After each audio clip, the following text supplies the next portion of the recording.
sai ana yi masa sadaka da addu'a. To a cikin hikimar Allah subhanahu wa ta'ala idan aka yi masa sadaka da addu'a to sai Allah ta'ala ya hawwala wannan sadakar da addu'a sai su koma wancan abin da shi ruhi yake bukata, kamar abin da ya shafi haske da kamshi da yalwa da iska da sauransu sai ya zamanto ya amfana da sadaka da addu'an na nan duniya, shi ko yana can yana duniya babban.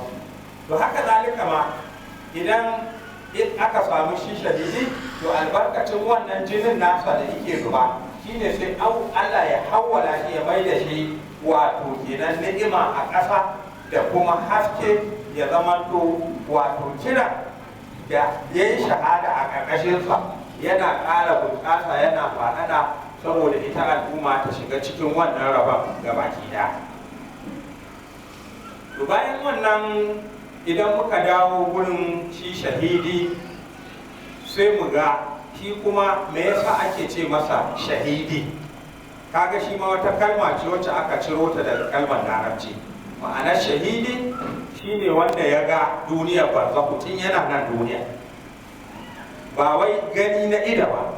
Shi yasa a cikin hadisin manzon Allah sallallahu alaihi wasallam a hadisin Gadir yake cewa falyuballighu shahidu minkumul ghaib. Ka gani wanda ya zo ya halarci nan wurin ba wai ya gani da idansa ba, a shi yana nan abin ya faru. To ma'anar shahada shine ya zama to ko da baka zo gun ba ka halarci wannan waƙi'a din, ma'ana ka halarci wannan waƙi'a din ko da a zuci ne. Shi yasa wani ruwayan hadisi manzo Allah sallallahu alaihi wa sallam yake cewa akwai waɗansu mutane suna gida amma su suna gida. Shi yasa ma Imam Ja'far Sadiq alaihi salam a cikin wani hadisi da na mutum biyu da suka tafi aikin haji suka yi rikici a junansu, ɗaya ya tafi ziyarar gwagwarsa a ƙauye, shi kuma ɗayan sai ya tafi aikin haji. Shi wanda ya je aikin haji din aikin haji da ya je ya gaje sai ce ina ɗan uwan naka, kuma sai ya shiru ya sun kunya kai bai gaya masa ba.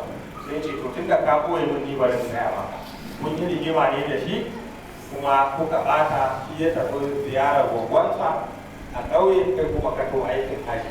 To ya Allah ta'ala ya sanar da ni sakamakon sada zumuncin da ya, Allah ta'ala ya kara masa maimakon kwana 3 shekara 30, kowace kwana ɗaya shekara 10, kai kuma baɗi insha Allah.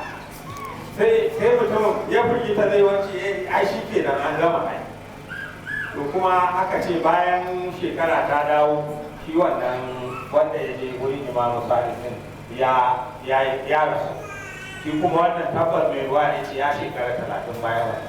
To abin da muke kokarin mu sanar mu tabbatar shine cewa wato kenan ita duniyar barzahu ko duniyar mawara almadda to ta nunnunka ninkin ba ninkin akan duniyar gangaji.